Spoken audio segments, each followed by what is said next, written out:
Avez-vous senti cette odeur subtile, ce parfum de décomposition intellectuelle qui flotte sur nos vénérables campus? Cette fragrance aigre-douce de la pensée qui pourrait sur pied? Rassurez-vous, vous n'êtes pas fou. C'est l'odeur du progrès. Ou plutôt, l'odeur une idée aussi brillante qu'un néon de supérette, importée tout droit du pays de la liberté et du cholestérol, les États-Unis d'Amérique. Depuis des années, on nous serine la même rengaine. Les braves gens de droite, et même quelques fossiles de la gauche d'antan, pointent un doigt accusateur vers le grand croque-mitaine, le monstre du placard académique. Le wokisme.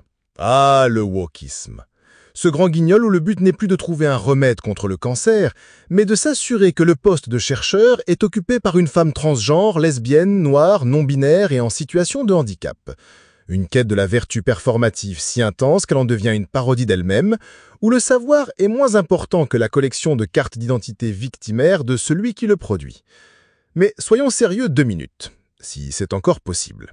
Cette mascarade idéologique n'est pas née par génération spontanée dans le cerveau d'un étudiant en études de genre.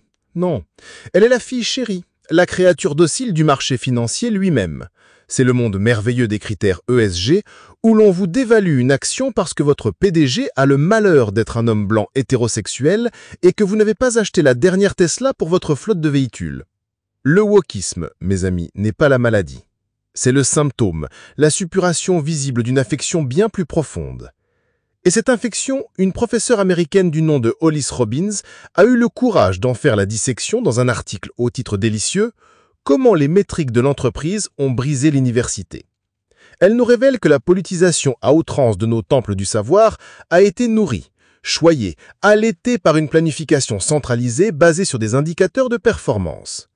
En bref, l'université est devenue un incubateur pour l'extrémisme idéologique parce que sa structure même transforme les étudiants en clients et incite les professeurs, non pas à l'excellence académique, mais à la recherche de la visibilité par la controverse. Le buzz avant la recherche, le clash avant la connaissance. Le patient zéro de cette pandémie de la médiocrité a un nom, Michael Crow, président de l'Université d'État de l'Arizona. En 2002, ce grand prêtre du management a dévoilé son évangile, la nouvelle université américaine, un projet de réinvention et de transformation, dont le but avoué était de faire sauter les silos disciplinaires pour mettre l'étudiant et l'impact au-dessus de tout.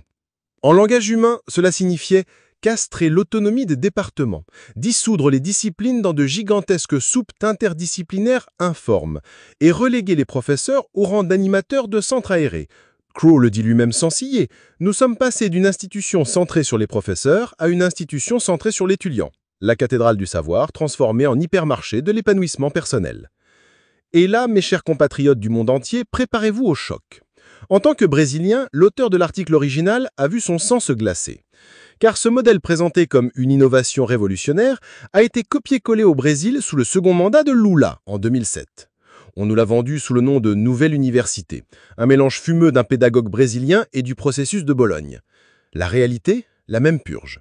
On a attaqué les facultés, ces lieux de spécialisation précoce, et pour y remédier, on a créé des instituts interdisciplinaires.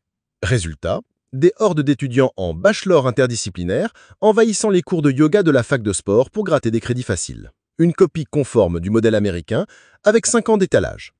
Le tout fut accompagné d'une expansion frénétique. Plus d'universités, plus de cours, plus d'étudiants par prof.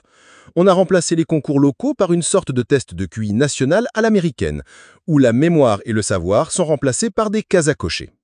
Et pour couronner le tout, la cerise sur ce gâteau rance, les actions affirmatives, qui ont mené le Brésil à inventer cette chose sublime d'absurdité que sont les tribunaux raciaux pour déterminer, sur la base de critères dignes de la phrénologie du XIXe siècle, qui est assez noir pour mériter une place.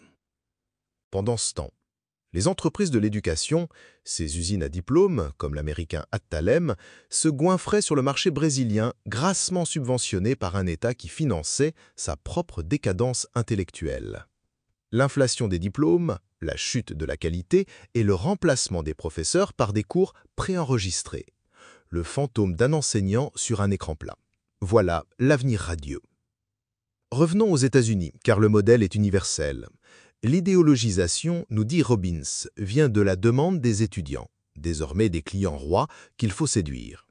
Le professeur, lui, croule sous la paperasse administrative, les rapports à remplir, les nouvelles normes pour ses syllabus. Le chemin le plus sûr vers la sécurité de l'emploi, caresser le client dans le sens du poil et épouser avec ferveur les courants idéologiques à la mode. C'est une question de survie. Au Brésil, c'est encore plus grotesque. C'est la flagornerie des professeurs et des aspirants professeurs envers le pouvoir politique qui a fait du wokisme une orthodoxie. Le sycophante est la figure centrale de l'université moderne.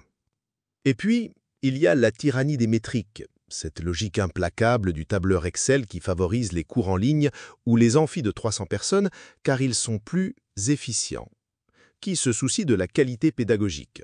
Dans un séminaire de 15, une idée extrême est questionnée, débattue, mise à l'épreuve. Dans un amphi de 300 âmes ou derrière un écran, un professeur charismatique peut déverser les points de vue les plus délirants sans aucune contradiction. Le cours devient un prêche, le professeur un gourou. Les métriques, elles, afficheront un taux de remplissage excellent et une utilisation optimale des ressources.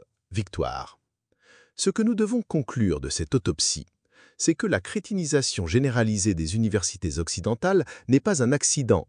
C'est le résultat d'un projet, un modèle de gestion américain de 2002, qui a systématiquement dévalué le professeur et le savoir au profit d'une logique d'entreprise, d'une eschatologie marchande où l'étudiant est un client, l'efficacité est une déesse et la connaissance, la connaissance est une simple variable d'ajustement.